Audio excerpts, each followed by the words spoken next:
Hello everyone. In this video, I'm building two custom F1LMs. This first one's gonna have a really wide body kit. It's either gonna look really cool or really ugly. I'm not really sure. Instead of using the standard element for attaching the wheels, I've built my own that's 2 studs longer. Other mods will include a larger rear wing, dual black stripes, and more pronounced air dams, including this hood scoop. I thought this was a good piece for a hood scoop, just couldn't find it in orange. If I have the side skirts coming out as wide as the fenders, it just looks like a 10 stud wide car and pretty boxy. So on this side, I reduced the thickness by a plate, and I think that makes a big difference.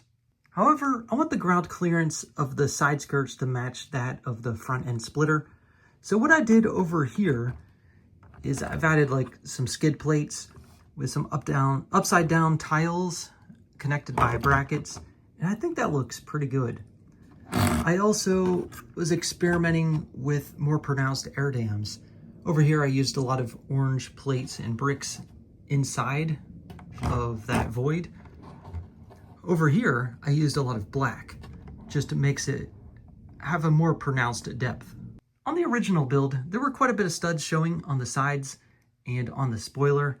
Well, I smoothed that out, as well as on the sides, took advantage of this wide body kit to utilize that stud, add this slope piece, and it just makes things a lot smoother. Now, there's a stud right here where I have to add a mirror, but I wanted to do something different than this. Also in the back, there were some studs showing above the exhaust tips, the binocular pieces. I've got those covered up, and it's actually a continuation of that black stripe all the way down here above the exhaust tips.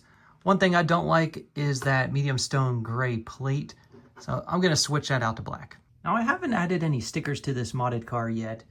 However, I'm about to. I really wanted to use a grille element back here instead of the sticker element, but this is a 1x2, that's a 1x3 tile, so I'm going to go ahead and give in to the sticker. In the front, I'm going to do a combination of brick-built grille and stickers. My favorite pieces of this car are the ones that are printed, like the windscreen and the side of this plate. As for this detail right here, I'm not going to apply a sticker, but rather use this grille element in orange. I know it does stick up a little bit too far, but I don't know. I think it'll look pretty cool. I could use these ones in black right here, rather than having these flat 1x2s. I've widened up pretty much every part of the car except for this front end. I would like to use this instead. However, I won't be able to use this printed plate anymore, the McLaren logo, so I don't know. Do I go with the correct shaping or stick with that logo? I went with shaping and removed this plate. Anyway, I guess this is my interpretation of a 10 stud wide McLaren F1LM. What do you think about this size? Do you think it's too wide? Too big? I'd like to hear your thoughts. I like looking at it from these low angles. And yeah, I know there's supposed to be a continuation of this window here, but just didn't really want to put on the sticker. It's certainly a lot smoother looking and sportier. I do have one confession to make though. The front wheels don't turn. It's a half plate thickness too low to the ground, so it's actually sitting on these tiles. And that's because of those brackets I used to attach the tiles. The pieces in this bin are for building the next custom F1LM.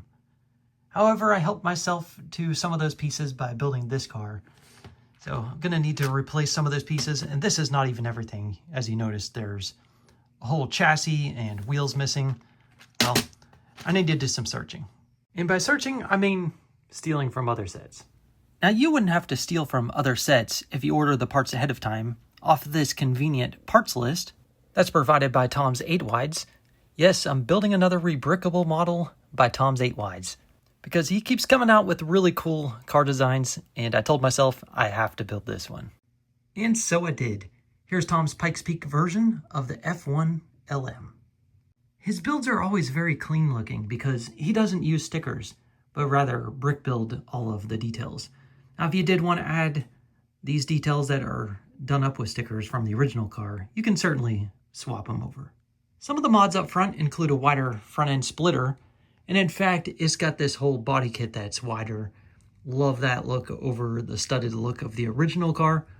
I like the black fenders, that looks cool. And this more pronounced air dam with the black tiles.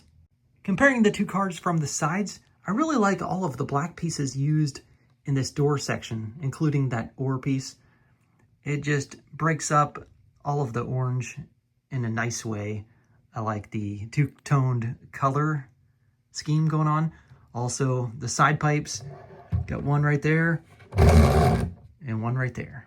But most of you are probably wanting to see what's going on in the back. As the orange just kind of stops, the body is just missing because this is really what we want to see, the engine. I don't have to imagine anymore that this car is equipped with a V12 engine because now you can see it. This car's still street legal. I've got some brake lights. I like the rear diffuser.